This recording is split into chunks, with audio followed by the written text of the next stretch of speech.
আজকের translation tips and practice এই কোর্সের ক্লাসের মধ্যে রয়েছে টিপস 1 এবং টিপস 2। আজকে দুইটা টিপস নিয়ে কথা বলবো।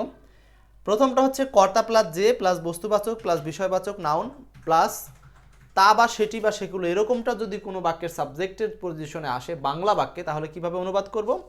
আরেকটা টিপস হচ্ছে যে বা যিনি থাকবে বাক্যে, প্লাস ডট ডট প্লাস ক্রিয়া থাকবে, সে বা তিনি ডট ডট ক্রিয়া থাকবে, তার মানে একই ব্যক্তির দুইটা ক্রিয়া থাকবে, এরকমটা হলে আমরা কিভাবে ট্রান্সলেট করব। ওকে, তো চলুন আমরা প্রথমেই চলে যাচ্ছি প্রথম নিয়মে। আমরা পড়ব প্রথমেই কর্তা প্লাস যে প্লাস বস্তুবাচক বা বিষয়বাচক নাউন তা বা সেটি বা সেগুলো ডট ডট থাকলে কিভাবে আমরা ট্রান্সলেট করতে পারি। ওকে, আমরা এখানে প্রথমে দেখব হচ্ছে রুলস, তারপর দেখব এর সাথে কিছু প্র্যাকটিস, এরপরে দেখব উদাহরণ, তারপরে প্র্যাকটিস। এখানে একটু পড়তে হবে সবাইকে। উপরে কি লেখা আছে রুলসটা একটু খেয়াল করি। বলছি বাংলা বাক্যে প্রথম কর্তা প্লাস যে প্লাস বস্তুবাচক বা বিষয়বাচক, এগুলো আমরা একই উদাহরণ বারবার না বলে শুধু এই এক্সাম্পলে চলে যাই। যেমন সরকার যে শিক্ষানীতি ধার্য করেন সেই শিক্ষানীতি স্বাভাবিকভাবে সমাজ ব্যবস্থার রূপান্তর ঘটাতে সক্ষম হয়। এখন দেখেন, এই যে বাংলা বাক্যে প্রথম কর্তাটা কে? প্রথম কর্তাটা সরকার। যে এই যে হলো যে, মানে যে শিক্ষানীতি, যে বস্তু বা বিষয়বাচক একটা নাউন, এই যে নাউনটা কি? শিক্ষানীতি। তারপরে হচ্ছে ক্রিয়াটা কি? ধার্য করেন। সেই বা সেটি বা সেগুলো, এই যে হলো সেই নীতি, তার মানে হচ্ছে এই যে প্রথমে একটা নীতি নিয়েছিলেন শিক্ষানীতি, এই নীতিটাই আবার এখানে বলা হচ্ছে যে নীতি, যে শিক্ষানীতি সেই নীতি। তারপরে ডট ডট এক্সটেনশন, তার মানে এক্সটেনশন স্বাভাবিকভাবে সমাজ ব্যবস্থার রূপান্তর ঘটাতে সক্ষম হয়। তার মানে এইটা হচ্ছে আরও একাধিক ক্রিয়া, এই যে এক্সটেনশনের পরে আরও একটা ক্রিয়া। তাহলে আমাদের এই ধরনের সেন্টেন্সের বিশ্লেষণটা কি? এই ধরনের সেন্টেন্সের বিশ্লেষণটা হচ্ছে যে একই বাক্যে দুইটা ক্রিয়ার আবির্ভাব থাকবে এবং দুইটা ক্রিয়ার জন্য এখানে যে ডট ডট সে অথবা যেটি ডট ডট সেটি অথবা যেগুলো ডট ডট সেগুলো এরকম মিনিং আসবে, ঠিক আছে। এবং এই বাক্যে প্রথম কর্তা বলা হয় কারণ হচ্ছে এরকম বাক্যে আসলে কর্তার সংখ্যা সাধারণত একটাই থাকে। কর্তার সংখ্যা সাধারণত কয়টা থাকবে বলেন? একটাই থাকবে। আচ্ছা, এখন আসি আমরা এটাকে কিভাবে ট্রান্সলেট করব। এটা দেখেন বাংলাদেশ ব্যাংকে আসা একটা প্রশ্ন, গুরুত্বপূর্ণ প্রশ্ন কিন্তু। আচ্ছা, কিভাবে এটা অনুবাদ করা আছে আমরা আগে উদাহরণগুলো দেখব, পরে প্র্যাকটিস করব আপনাদেরকে দিয়ে, ঠিক আছে। ক্লাসটা একটু শেয়ার করে রাখবো আমরা।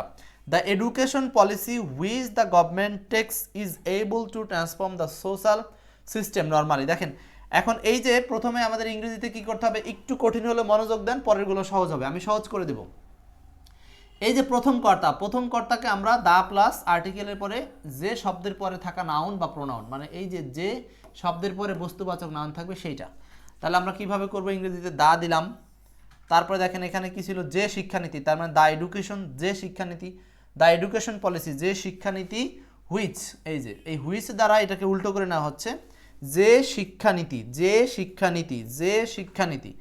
এখন দেখেন সরকার ধার্য করে, হ্যাঁ, মাঝখানের যে অংশটা আছে এই অংশটাই শুরুতে লিখে নিতে হবে। যে শিক্ষানীতি, দ্য এডুকেশন পলিসি হুইচ, সরকার ধার্য করেন। এইবার আপনাকে এই সাবজেক্টটাকে ফেলতে হবে হুইচের পরে। হুইচ যেটি দ্য গভর্নমেন্ট টেক্স, মানে হচ্ছে ধার্য করেন বা সরকার নিয়ে থাকেন, এই পর্যন্ত শেষ। এইবার কোনো এই বাক্যে যখন একই জিনিসকে দুইবার রেফার করা হয়, এই কারণেই ওই সেন্টেন্সের রিলেটিভ প্রোনাউন হিসেবে হুইচ আনা হয়েছে। তার মানে এখানে আপনি আর সেই নীতি বলে আবার পলিসি শব্দটা আনার প্রয়োজন নাই, এখন এই হুইচ শব্দটাই যথেষ্ট। এরপরে দেখেন, তারপরে হুইচ, এই পলিসির সাথেই কিন্তু এখন হুইচের সাথে ইজ ব্যবহার হচ্ছে। হুইচ ইজ অ্যাবল টু, মানে এখন স্বাভাবিকভাবে ব্যবস্থার রূপান্তর ঘটাতে সক্ষম হয়, যে রূপান্তর ঘটাতে সক্ষম, এটা হলো আরেকটা final verb. Which is able to transform, যেটা ট্রান্সফর্ম করতে সক্ষম হয় দ্য সোশ্যাল সিস্টেম নরমালি, সামাজিক নিয়মগুলোকে সাধারণভাবেই। এখন সেন্টেন্সটার মধ্যে একটু জটিলতা আছে, কিন্তু জটিলতাটা একবার বুঝতে পারলে না আপনার জন্য এগুলো সহজ হয়ে যাবে। আমি আরও কয়েকটা উদাহরণ দিয়ে বোঝাচ্ছি জিনিসটা। দেখেন এটা যতটুকু বুঝছি, আমরা পরের উদাহরণে যাই। দেখেন দুই নম্বর উদাহরণে বলা আছে যে গাছ যে অক্সিজেন উৎপাদন করে তা মানুষ এবং অন্যান্য প্রাণীকুলের প্রাণবায়ু। এখন দেখেন তো, আমরা যখন এরকম সেন্টেন্সে যে ডট ডট তা অথবা যে ডট ডট সেগুলো এরকম, এই যে বলতে কিন্তু আসলে বস্তুবাচককে রেফার করছি, বস্তু বা বিষয়বাচককে, কোনো ব্যক্তিকে রেফার করতেছি না, এটা মনে রাখতে হবে আগে। যে অক্সিজেন, তাহলে আমাকে এটাকে লিখতে হবে দ্য অক্সিজেন হুইচ। এই হুইচটাকে অনেক সময় চাইলে উজ্জ্ব রাখা যায়, যে অক্সিজেন, তার মানে আমরা কি করলাম, দ্য অক্সিজেন হুইচ। এখন হুইচের পরে কেস হলো দুইটা, কোনটা দেখেন, যে অক্সিজেন, এই অক্সিজেন, এখানে আমরা আরেকটু বিশ্লেষণ করে নিই মূল বাক্যটা। গাছ যে অক্সিজেন উৎপাদন করে, তার মানে উৎপাদন করে কে, গাছ। এই ভার্বটা দুই দিকে ভাগ হয়ে গেছে, সাবজেক্ট আর এই পাশে ভার্ব। তা বলতে কাকে বোঝাচ্ছে, এই অক্সিজেনকে বোঝাচ্ছে। অক্সিজেন মানুষ এবং অন্যান্য প্রাণীকুলের বায়ু, এইখানে একটা ভার্বুজ্য আছে, তা হয় মানুষ এবং অন্যান্য প্রাণীকুলের বায়ু। তাহলে এইখানে মূলত সেন্টেন্সের ধরন হলো দুইটা, যেটাকে রিলেট করা হয়েছে। ধরন কোনটা, একটা হলো গাছ অক্সিজেন উৎপাদন করে, তার মানে আমরা এখানে ট্রিস প্রডিউস, এই যে দেখেন দ্য অক্সিজেন হুইচ, যেটি ট্রিস প্রডিউস, যেটি প্রডিউস করে কে, গাছ। হ্যাঁ, অক্সিজেন প্রডিউস করে কে, গাছ। এখন এই অক্সিজেন ইজ, এই যে অক্সিজেনের জন্য আরেকটা ভার্ব ওখানে দেওয়া আছে, দেখেন, দেখছেন, গাছ উৎপাদন করে, এইটুকু আপনি হলো হুইচের পরে বসাবেন। আর এই অক্সিজেন সাবজেক্টটা পরবর্তী অংশের সাথে লিঙ্ক করার জন্য অক্সিজেন থাকবে সামনে, আর এই দ্বিতীয় অংশে গিয়ে নতুন ভার্ব বসবে। তার মানে এই কি, অক্সিজেন হয় মানুষ ও অন্যান্য প্রাণীকুলের প্রাণবায়ু, তার মানে অক্সিজেন হয়, অক্সিজেন, এই যে oxygen is the breath of life of man and other fauna. Fauna মানে হলো প্রাণীকুল, ফনা মানে প্রাণীকুল। এবার দেখেন, তাহলে আমরা আরেকটা বিকল্প সিস্টেমে জিনিসটাকে মাথায় নেওয়ার চেষ্টা করলাম, যে এরকম যদি যে ডট ডট তা দিয়ে কোনো লিঙ্ক করা থাকে, মানে একটাই সেন্টেন্সের মাধ্যমে রিলেটিভ প্রোনাউন ইউজ করতে হয়, তখন আমরা রিলেটিভ প্রোনাউন ব্যবহার করব হচ্ছে এই যে নাউনটাকে দিয়ে দুইবার সাবজেক্ট করা হয় সেই নাউনটার সাথে, অর্থাৎ অক্সিজেন। অক্সিজেন হচ্ছে গাছ থেকে উৎপাদন হয়, তার মানে oxygen which is the breath of man and other fauna, এটা হলো পরের অংশকে ব্যবহার করলাম।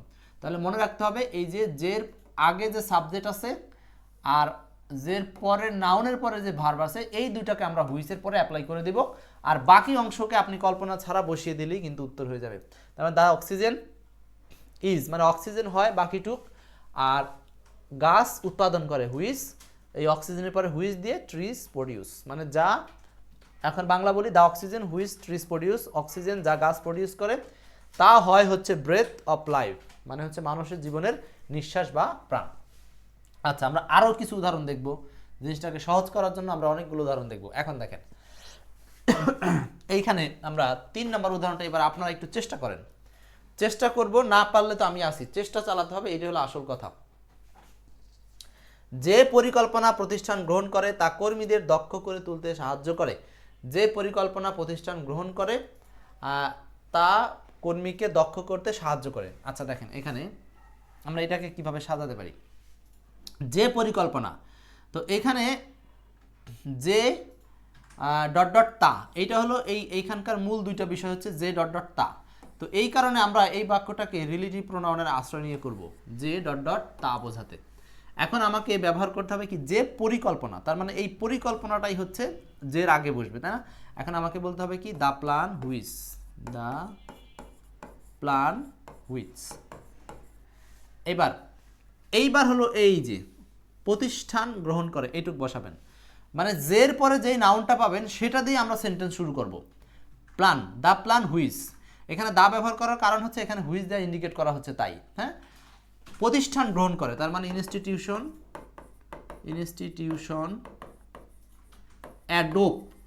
অ্যাডপ্ট মানে হলো গ্রহণ করা। দেখছেন, এখন আমরা এইটুক কিন্তু শেষ করে ফেললাম। এখন বাকিটুক বলছে কি, তা মানে কি, এই প্ল্যানই, তার মানে এই প্ল্যানকে সাবজেক্ট ধরে রেখে এইখানে আমরা প্ল্যানের ভার্ব দিয়ে শুরু করব। তার মানে প্ল্যানের ভার্ব কি, তা কর্মীদের দক্ষ করে তুলতে পারে, তার মানে এই যে দ্য প্ল্যান ইজ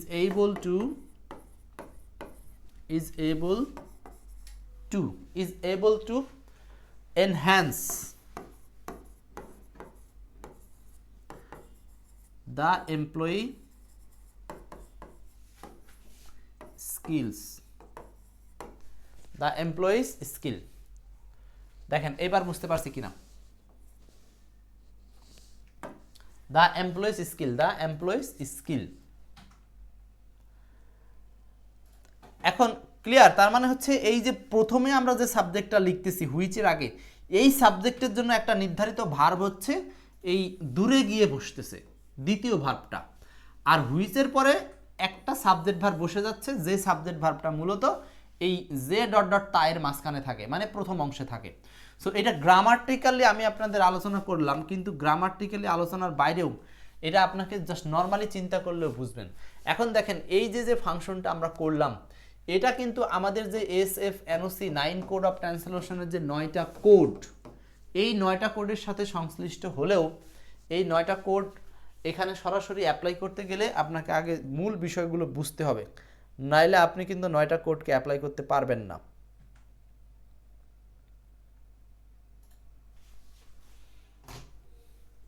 এর পরেরটা আমরা সলভ করি। পরেরটা দেখেন, 4 নম্বরটা একটু উত্তর করেন দেখি তো। সাগর, সাদ্দাম। লিখতে হবে, আপনারা না লিখলে কিন্তু বুঝতে পারবো না যে আসলে ট্রান্সলেশনের বিষয়গুলো আপনাদের ব্রেইনের মধ্যে ঢুকছে কিনা।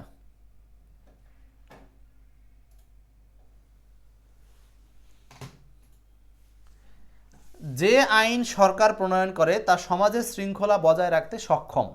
আচ্ছা, সেইমভাবে এই যে এখানে জের পরে যে কথাটা আছে সেইটাকে আমরা নিয়ে আসবো হচ্ছে শুরুতে, তার মানে দ্য ল, যে আইন। এখন আমরা দেব হচ্ছে হুইচ দিয়ে এই যে সরকার প্রণয়ন করে এই ভার্ব অংশটাকে হুইচের পরে ব্যবহার করে দেব, তার মানে হচ্ছে দ্য গভর্নমেন্ট হুইচ, গভর্নমেন্ট প্রণয়ন করে। প্রণয়ন করার ইংলিশ কি দিব আমরা? এনঅ্যাক্টস, মানে আইনে পরিণত করে। এনঅ্যাক্টস, আইনে পরিণত করে। এই পর্যন্ত শেষ। এখন হচ্ছে এই যে ডট ডট তায়ের পরের অংশ আমরা এখন এই লকে সাবজেক্ট ভেবে এখান থেকে শুরু করব ভার্ব দিয়ে। এখন দেখেন, আইন হয় সমাজের শৃঙ্খলা বজায় রাখতে সক্ষম করে, তার মানে আইন কি করে? সমাজের শৃঙ্খলা বজায় রাখতে সক্ষম। তার মানে এখানে আমরা বাকি অংশ দেব, আইন ইজ এবল টু শৃঙ্খলা বজায় রাখা। বজায় রাখার ইংলিশ কি? Maintain. Maintain order in society. Is able to maintain, is able to maintain order মানে শৃঙ্খলা ইন সোসাইটি। সোসাইটি, নার্গিস যুক্ত হয়েছেন, ক্লিয়ার? তাহলে দেখেন 4 নম্বর উদাহরণটা, জের পাশে যে শব্দটা থাকবে, যখন আমরা কোনো রুলস পাবো যে ডট ডট তা বা যে ডট ডট সেগুলো, তো এরকম ক্ষেত্রে আমরা এই সাবজেক্টগুলোকে এক জায়গাতে রাখবো আর রিলেটিভ প্রোনাউনযুক্ত অংশকে এর পরপর বসিয়ে দিয়ে তারপরে এই সাবজেক্টের ভার্বটাকে আমরা দূরে ব্যবহার করব। এই কারণেই সেন্টেন্স দুটোকে একসাথে লিঙ্ক করা সম্ভব। তো এখন এইরকম সেন্টেন্সে এই হুইসের মিনিং হলো যে ডট ডট তা, কারণ হুইস একাই এই দুটো শব্দের মিনিংয়ের জন্য লিঙ্ক করবে।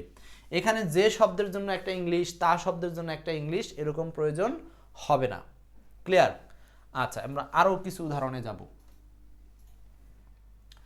5 এবং 6 এই দুইটা উদাহরণ করলে আমাদের এই রুলসটা শেষ হবে। 5, 6। 5 নম্বর বলছে, যে প্রশিক্ষণ প্রতিষ্ঠান দেয় তা কর্মীদের দক্ষতা উন্নত করতে পারে। আচ্ছা, এখন আবারও দেখেন যে ডট ডট তা, যে বলতে এখানে প্রশিক্ষণকে বোঝাচ্ছে। হ্যাঁ, তো এই প্রশিক্ষণকে আবার এখানে তা দ্বারা রেফার করা হয়েছে। তার মানে একই শব্দকে যে ডট ডট তা দ্বারা রেফার করলে আমরা এখানে এই জের পরের শব্দটাকে প্রথমে নিয়ে আসবো। তার মানে কি? প্রশিক্ষণের ইংরেজি কি? The training. দ্য ট্রেনিং, প্রশিক্ষণ। হুইচ, যেহেতু বস্তুবাচক কিছুকে রেফার করছে এই জন্য এখানে হুইচ। প্রতিষ্ঠান দেয়, হুইচ যেটা, এই ট্রেনিংটা কে দেয়? প্রতিষ্ঠান দেয়। হুইচ অর্গানাইজেশন, অর্গানাইজেশন সাপ্লাই, এই প্রতিষ্ঠান এটা কি করে? অর্গানাইজেশন প্রোভাইড করে। অর্গানাইজেশনস প্রোভাইড মানে সরবরাহ করে বা দেয়। শেষ এইটুকু।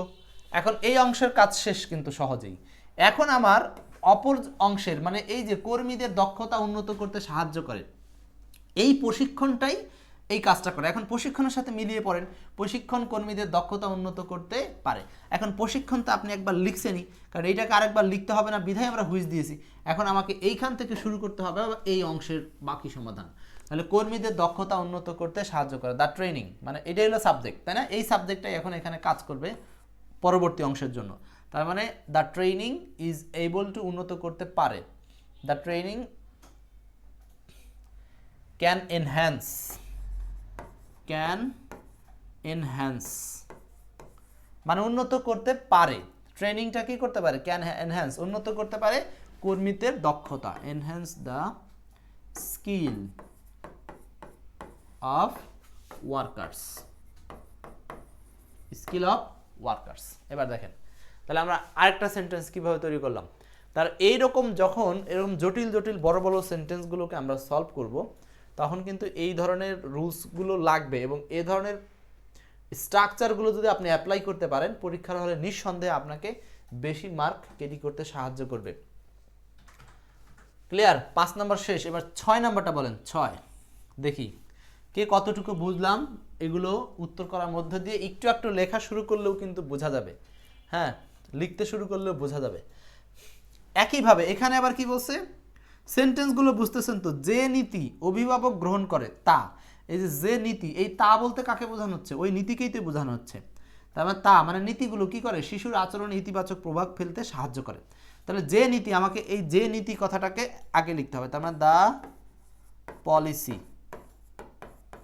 হুইচ, দ্য পলিসি হুইচ মানে নীতি, যে নীতি অভিভাবক গ্রহণ করে, এটাকে ইংলিশ করতে হবে, অভিভাবক গ্রহণ করে। তার মানে অভিভাবক সাবজেক্ট, তার মানে গার্জিয়ানস,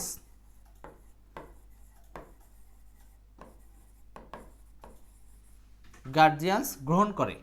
গ্রহণ করে মানে অ্যাডপ্ট করে আর কি, দিতে পারেন অ্যাডপ্টস, গ্রহণ করে, প্রেজেন্ট টেন্স, হ্যাঁ, গ্রহণ করেন। এইবার হচ্ছে এই শিশুর আচরণে ইতিবাচক প্রভাব ফেলতে পারে কে? ওই নীতিগুলো। তো নীতি সাবজেক্ট আমি আগেই নিয়ে নিয়েছি, এখন এইটাকে নতুন করে নিতে হবে না। এই সাবজেক্টের রিলেটিভ প্রোনাউন নিয়েছি which.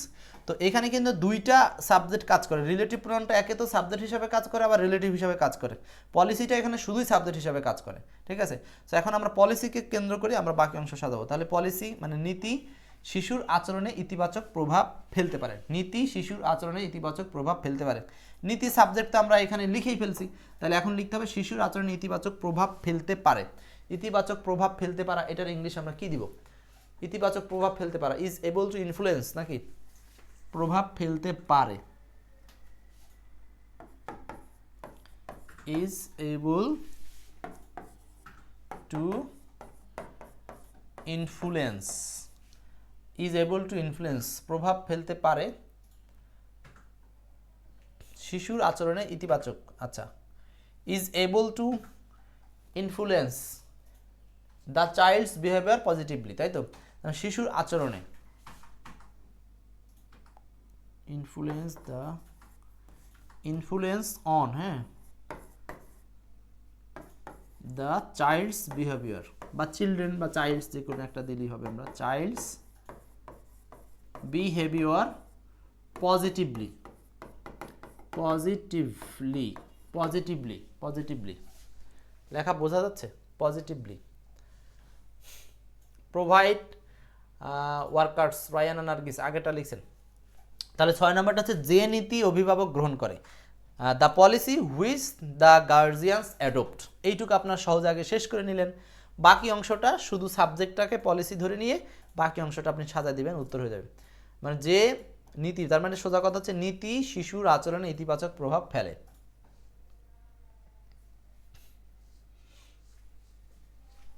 The policy which is guardians accept, which guardians accept, accept দিতে পারেন, অ্যাডপ্ট অথবা অ্যাকসেপ্ট, হ্যাঁ অ্যাকসেপ্ট। তারপরে হচ্ছে ও গার্জিয়ানস দিছি আমি, তাহলে তার অ্যাডপ্টস এস হবে না, মুছতেও চাই না, A D O P T, adopt হবে।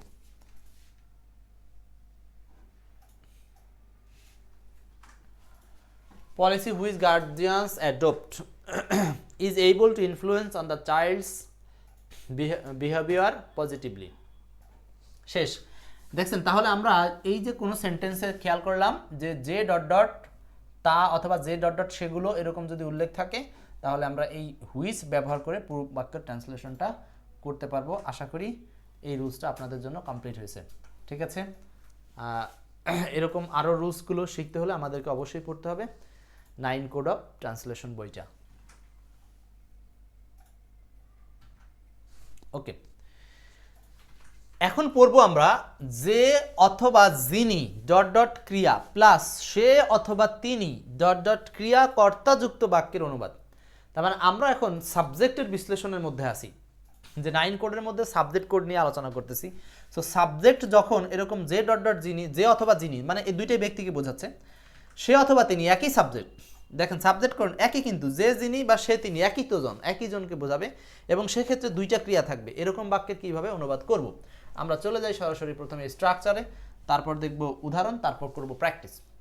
বাংলায় এরকমটা যদি থাকে তাহলে আমরা ইংরেজিতে স্ট্রাকচারটা করতে পারি এরকম। আমরা সরাসরি উদাহরণ নিয়ে কথা বলি, তাহলে আমাদের ব্রেনটা পরিষ্কার হবে। যে দেশকে ভালোবাসে সে দেশপ্রেমিক। এই যে দেখেন, যে সে একই জন। সো এইখানটাতে যদি যিনি তিনি থাকতো কোনো সমস্যা নাই।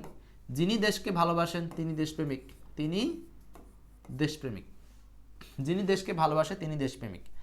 এখন দেখেন সাবজেক্টকে এই যে বা যিনি মানে একজন, তো সেখানে আমরা ওয়ানও আনতে পারবো, হিও আনতে পারবো, যে কোনো একটা আনলেই হবে। ঠিক আছে। এখন এই যে কথাটাকে বোঝানোর জন্য, একজন ব্যক্তিকে বোঝানোর জন্য তাকে এখন দিব শুরুতে, হি বা ওয়ান যে কোনো একটা দেন। এইবার যে যিনি তিনিকে বোঝানোর জন্য আমরা একটা মাত্র রিলেটিভ প্রোনাউন ইউজ করব, সেটা হলো ব্যক্তিকে বোঝাতে হু। বস্তুকে বোঝালে যেমন হুইচ হয়, ঠিক একইভাবে এখানে যে সে বলতে সে ব্যক্তিকেই বোঝানো হচ্ছে, এই কারণে হুইচ। আচ্ছা, এখন হু। এইবার আসেন এই অংশটাকে আমরা এই হু এর পরে রিপ্লেস করে দেব। তার মানে এখন দুইটা অংশ, কিন্তু জের পরে একটা অংশ আর শের পরে একটা অংশ। তাহলে আমরা প্রথমে এই যে সেকে বোঝানোর জন্য ওয়ান হু কথাটা ব্যবহার করলাম, এরপরে এই অংশের ইংলিশ করব, তারপরে এই অংশের ইংলিশ করব। সোজা কথা, সহজ হয়ে যাবে জিনিসটা। তার মানে কি দেখেন, এই যে ওয়ান অথবা হু আনলাম, প্রথম ভার্ব ব্যবহার করব, ডট ডট দ্বিতীয় ভার্ব ব্যবহার করব। বাংলায় প্রথম ক্রিয়া এই অংশটা, তারপরে দ্বিতীয় ক্রিয়া হচ্ছে এই অংশটা। আর যে যিনি সে তিনি এইটুকের জন্য শুধু এই প্রথমে এই কাজটুক করা লাগবে, ব্যাস, এতেই এনাফ। তাহলে one who loves his country, যে তার দেশকে ভালোবাসে, এই হুয়ের সাথে লাভসের সম্পর্ক। ইজ প্যাট্রিট, একইভাবে এই হুয়ের সাথে ইজের সম্পর্ক। এখন দেখেন কর্তা কিন্তু একজনই, সেটাকে এই হি বা ওয়ান যে কাউকে আপনি বলেন না কেন, হি বা ওয়ান যে কোনো একজনই কর্তা। এই হি বা ওয়ানই হচ্ছে আসলে হু। এই কারণে ওয়ানের পরিবর্তে যে বসে সে হলো প্রোনাউন। একই সাথে এই শব্দটা যেমন প্রোনাউনের কাজ করছে, একই সাথে এই সেন্টেন্সের দুইটা ভার্বকে সে লিঙ্ক করেছে, দুইটা ভার্বকে সে লিঙ্ক করেছে এক সেন্টেন্সের মধ্যে। এই কারণে এইটার নাম হচ্ছে রিলেটিভ বা রিলেটিভ প্রোনাউন। বুঝতে পারছি? তার মানে এই হুয়ের সাথে ম্যাচ করে, হুয়ের বলতে আসলে কি এই ওয়ান, ওয়ান বা হুয়ের সাথে ম্যাচ করে আমরা এখানে ভার্ব বসাবো, আবার আরেকটা ভার্ব যেটা ক্রিয়া, দুইটা ক্রিয়া থাকবে সেটাকে বসাবো। এখন দুইটা ক্রিয়া কিভাবে পেলাম? এইখানে বলছে সে দেশপ্রেমিক। সো আপনি যখন বলবেন যে সে দেশপ্রেমিক, এখানে নিঃসন্দেহে মাঝখানে একটা ভার্বুজ্য থাকে, সেটা হলো সে হয় দেশপ্রেমিক। তার মানে এইখানে একটা ক্রিয়া উজ্জ ছিল, সেটা হলো হওয়া অর্থে। আমরা ক্রিয়ার ক্ষেত্রে অনেক কিন্তু পড়াশোনা করে আসছি যে কিভাবে একটা সেন্টেন্সের ক্রিয়া থাকে। তাহলে এখানে হচ্ছে হয় কথাটা উজ্জ আছে, তার মানে সে হয় দেশপ্রেমিক। Is patriot, who is patriot. তার মানে এখানে দুইটা সেন্টেন্স ছিল, যে he loves his country, he is patriot, বা এরকম বলতে পারেন one loves his country, one is a patriot. দুইটা সেন্টেন্স ছিল, কিন্তু দুইটা সেন্টেন্সে যেহেতু সাবজেক্ট একই, সেহেতু ওই সেন্টেন্সে দুইবার সাবজেক্ট না লিখে রিলেটিভ প্রোনাউনের আশ্রয়ে বাক্যটাকে এক বাক্যে পরিণত করা হয়েছে। সো এরকম ট্রান্সলেশন যারা অ্যাপ্লাই করতে পারবে তারাই পরীক্ষায় সবচেয়ে বেশি মার্কস পাবে। ওকে, আমরা আরও কিছু উদাহরণ এবং প্র্যাকটিসে যাই। 2 নাম্বার বলছে যে পরিশ্রম করে সে সফল হয়, তাই না? এখন দেখেন সেম কেস, কিন্তু যে পরিশ্রম করে, তার মানে যে সে দুইটা আছে, মানে যিনি তিনি একই কথা। তার মানে ওয়ান হু, এটার দ্বারা আপনি এই দুইটুকের কাজ একসাথে করে ফেললেন। এমন না যে দুইটার জন্য আলাদা ইংলিশ লাগবে, একটাতেই যথেষ্ট। ওয়ান হু মানে যে পরিশ্রম করে। এখন পরিশ্রম করে এই প্রথম ক্রিয়ার অংশটুকু, প্রথম অংশটুকু প্রথমে লিখবেন, এইটুকু লেখা শেষ হয়ে গেলে এইটুকু লিখবেন। এইটুকু হলো ফার্স্ট স্টাইল, আর হলো দ্বিতীয়। তাহলে ওয়ান হু ওয়ার্কস, এই যে পরিশ্রম করে। সো এখানে যদি এরকম থাকতো যে প্রতিদিন কঠোর পরিশ্রম করে, তাহলে আপনি পুরোটাই এখানে লিখতেন। অল্প আসলে অল্পই লিখলাম, তাই না? তার মানে ওয়ান হু ওয়ার্কস, যে পরিশ্রম করে বা কাজ করে সফল হয়। সফল হওয়ার ইংরেজি হচ্ছে বিকামস সাকসেসফুল, বিকামস সাকসেসফুল। এখানে যদি যোগ করা হতো যে কঠোর পরিশ্রম করে, তাহলে আপনি এখানে কি লিখতেন? মানে ওয়ান হু ওয়ার্কস হার্ড, এটুকু যোগ করতেন। তার মানে এই অংশটা ছোট করে দেওয়া আছে, এর মানে এই না যে সবসময় ছোট থাকবে, বড়ও হতে পারে, সেটা আমরা একটু পরেই দেখতে পাবো আরও। তাহলে এইটুকু ক্লিয়ার? তাহলে আমাদের নিয়মটা হচ্ছে যে ডট ডট সে, যিনি ডট ডট তিনি থাকলে আমরা ওয়ানের সাথে হু ব্যবহার করব, এরপর দুই অংশকে আলাদা করে ট্রান্সলেট করে দিলেই হয়ে গেল। এবং এই ক্ষেত্রে মনে রাখতে হবে প্রত্যেক অংশের শুরুতেই ভার্ব থাকে, প্রত্যেক অংশের শুরুতেই ভার্ব বসবে, কারণ হুটা হচ্ছে প্রত্যেক অংশের নিজস্ব একটা সাবজেক্ট।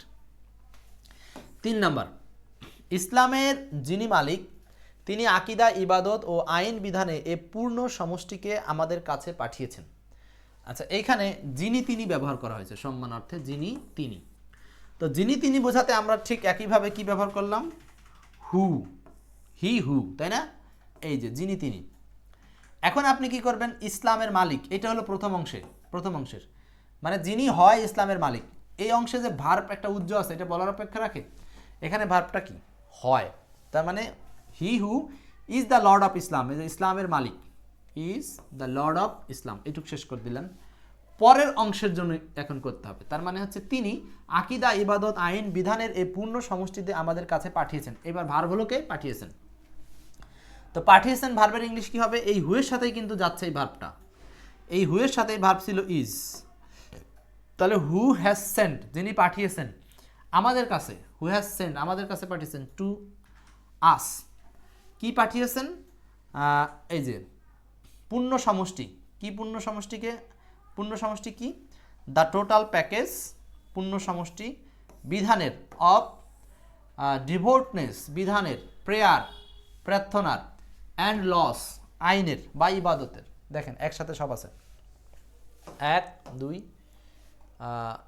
3, ডিভোটেস, পেয়ার অ্যান্ড লস, আকিদা এটা হলো বিশ্বাস, ডিভোটনেস, পেয়ার, এখানে পেয়ার হচ্ছে প্রার্থনা বোঝানো হচ্ছে, অ্যান্ড লস মানে আইন বা বিধান, হ্যাঁ আইন বিধানের, আইন বিধান একটা অর্থেই ব্যবহার করা হয়েছে, অ্যান্ড লস, লস মানে আইন বা বিধান, ডিভোটনেস মানে হলো আকিদা, আর প্রেয়ার মানে হচ্ছে ইবাদত বা প্রার্থনা, আকিদা মানে আসলে বিশ্বাস, ডিভোটনেস, হ্যাঁ বিশ্বাস।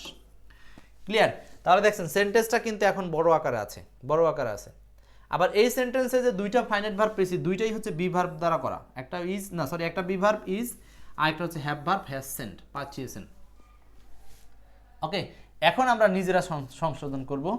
এতক্ষণ যা শিখলাম প্র্যাকটিস এখন নিজেদের 4-5 বলতে হবে।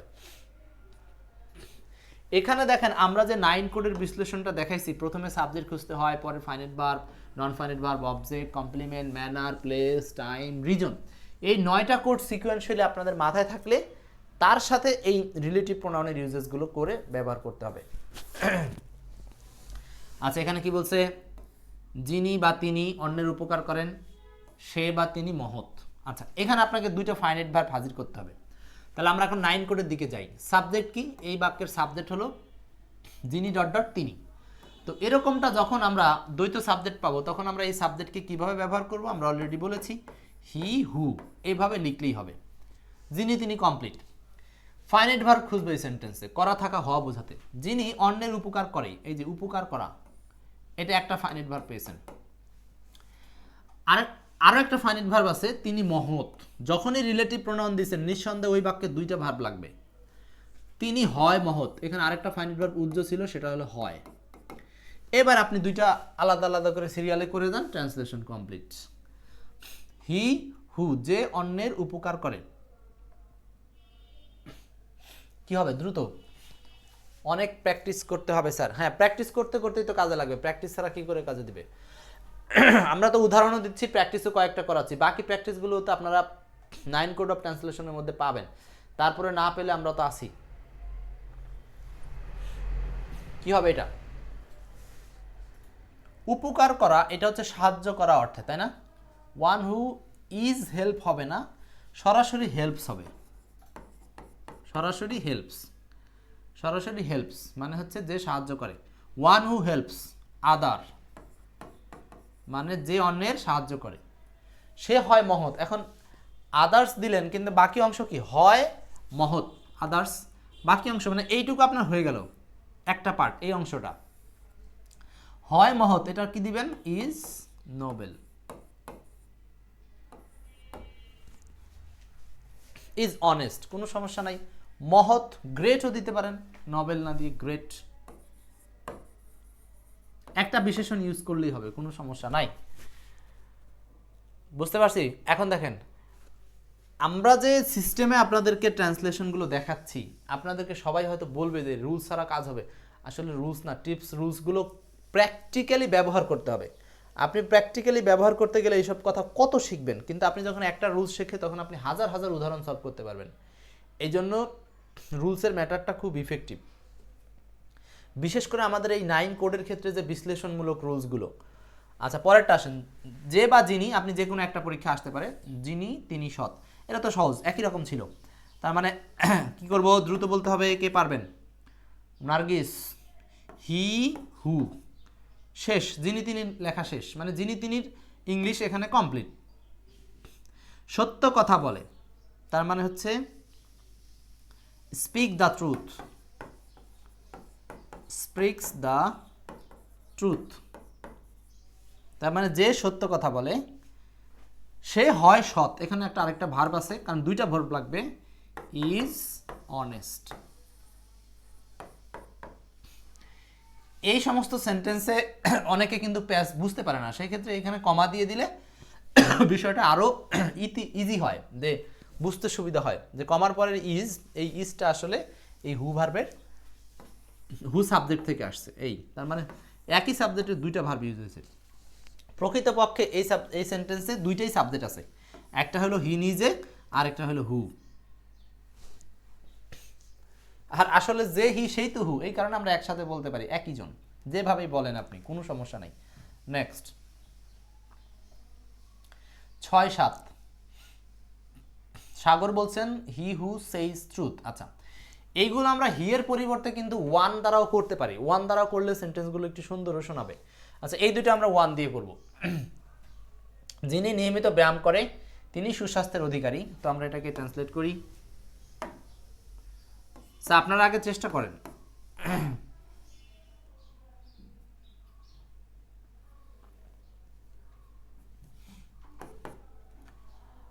যিনি তিনি আছে, তাই না? যিনি তিনি, এইটার জন্য প্রথমে আমাদের কাজ খাটাতে হবে ওয়ান হু দ্বারা।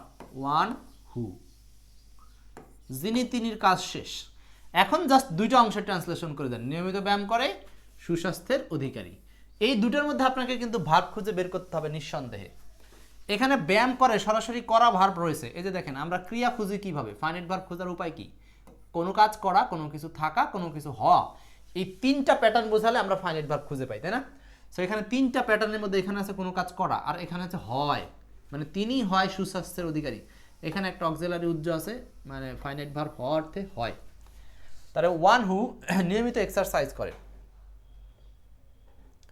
ওয়ান হু নিয়মিত এক্সারসাইজ করে বা ব্যায়াম করে, এটার ইংলিশ আমরা কি করব?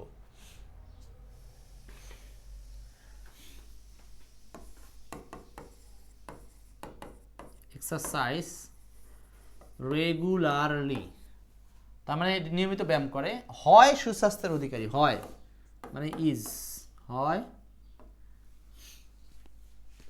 সুস্বাস্থ্যের অধিকারী। সুস্বাস্থ্যের অধিকারী, এটার ইংলিশ আসলে কি? হেলদি। হেলদি মানে হচ্ছে সুস্বাস্থ্য, সুস্বাস্থ্যের অধিকারী, একই কথা। সে হয় সুস্বাস্থ্য, সুস্বাস্থ্যবান মানেই হলো সুস্বাস্থ্যের অধিকারী, এইভাবে বললেই হবে। One who exercise regularly is good health. আচ্ছা, ইজ হেলথি, গুড হেলথ না, এখানে হচ্ছে সুস্বাস্থ্যের অধিকারী, হয় সুস্বাস্থ্য না, হয় সুস্বাস্থ্যের অধিকারী। এই জন্য আমরা ইজ গুড হেলথ না দিয়ে ইজ হেলথি দিতে পারি। পরেরটা, যে বা যিনি প্রকৃতিকে ভালোবাসে তিনি প্রকৃত প্রেমী। আচ্ছা, তাহলে আমরা এখানে আবারও ব্যবহার করব ওয়ান হু। ওয়ান দিয়ে ব্যবহার করতেছি আমরা প্র্যাকটিসের খাতিরে, ওয়ানও দিতে পারি, হিও দিতে পারি। আচ্ছা, যিনি তিনির কাজ শেষ, প্রকৃতিকে ভালোবাসেন, তার মানে হচ্ছে লাভস নেচার, প্রকৃতিকে ভালোবাসেন। এই যে তিনি প্রকৃত প্রেমী, এখানে কি উজ্জ আছে? হয় উজ্জ আছে, তিনি হয় প্রকৃত প্রেমী। Is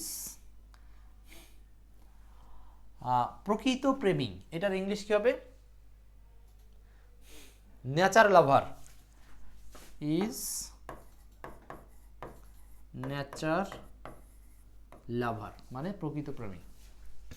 one who loves nature is nature lover, মানে যে হচ্ছে প্রকৃতকে ভালোবাসে সে হচ্ছে প্রকৃত প্রেমী। বুঝতে পারছি? তাহলে 7-এর আহ, এতক্ষণ পর্যন্ত আপনারা ক্লিয়ার কিনা? মানে প্রথমে 3টা রুলস আমরা উদাহরণ দিয়ে দেখলাম, তারপরে 4টা রুলস প্র্যাকটিস করলাম, 4টা উদাহরণ। তাহলে এতক্ষণে আপনাদের ক্লিয়ার। এখন আপনি যে কোনো উদাহরণ বাসায় প্র্যাকটিস করতে পারেন, নিজে থেকে 5টা উদাহরণ তৈরি করতে পারেন, বা নিজে থেকে 5টা উদাহরণ নিজে থেকে চেষ্টা করতে পারেন কিভাবে করবেন। অনেক উদাহরণ আপনি নিজে সেট দিতে পারবেন। ঠিক আছে, এই ছিল হচ্ছে আমাদের 9 কোড অফ ট্রান্সলেশনের এই রুলসের আলোচনা, টিপসের আলোচনা। সো এরকম আরও প্রচুর সংখ্যক টিপস পাবেন 9 কোড অফ ট্রান্সলেশন বইতে। ভালো থাকেন, আজকের মতো এই পর্যন্তই।